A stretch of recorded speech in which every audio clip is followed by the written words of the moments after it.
ni Sis Aisa.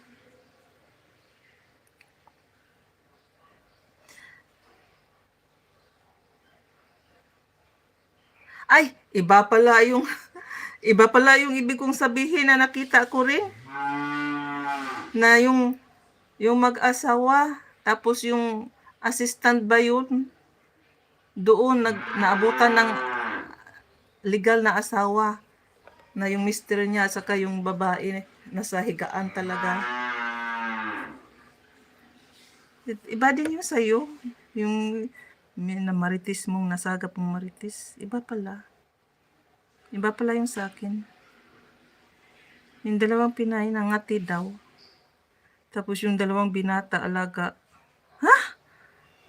Pambihira naman. Dalawang binata alaga ang ginamit. Ano ba yan? Kahiya naman sila.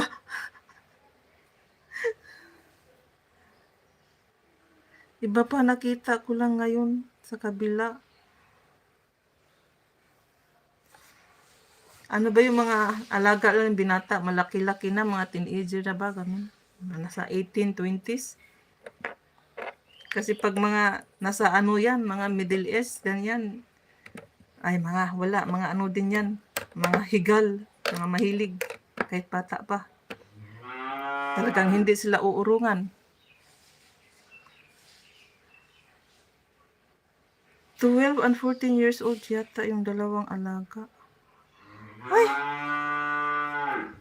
Pampihira namang mga Pinay na yan. Walang dekalidisa. Ano ba yun? Dekadilisa. Haywan? Ano ba yun? Ano di, hello? Napanood mo, Sis Aisa? Napanood ko yun. Dalawang Pinay sa Facebook. Dalawang binatilyo ginamit. Ay, talaga?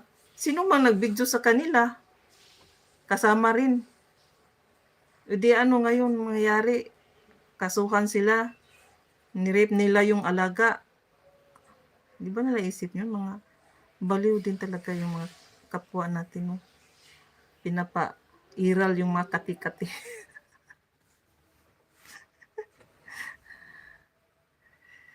Tabiat kasi at kibabo.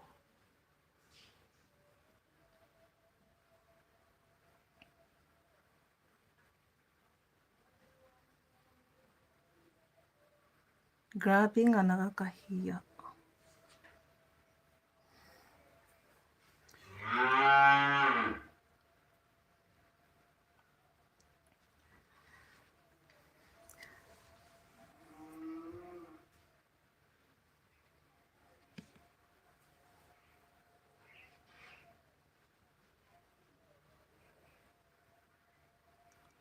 Sis Makoy, oo, napanood ko. Kaya pala hindi ko napanood kasi hindi ako gaano doon nagbabad. Katipa mo. Bira. Ano naman yung mga Pinay, mga ano pa rin ba? May mga ganda ba? I mean to si mga medyo hindi pa gaanong may edad.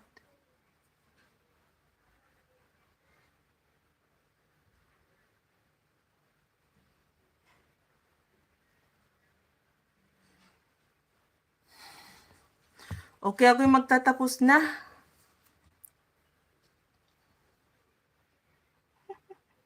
Hindi ko napanood. Nababasa ko lang. Nababasa mo lang. Hindi mo mismo napanood. Pero may video. Ayun, di ba sabi ni Sis Aisha napanood niya yung video. Magbabad nga tayo sa kabila. Sigurado yung kalat na kalat yung doon. Mga marites din yun doon. Marites.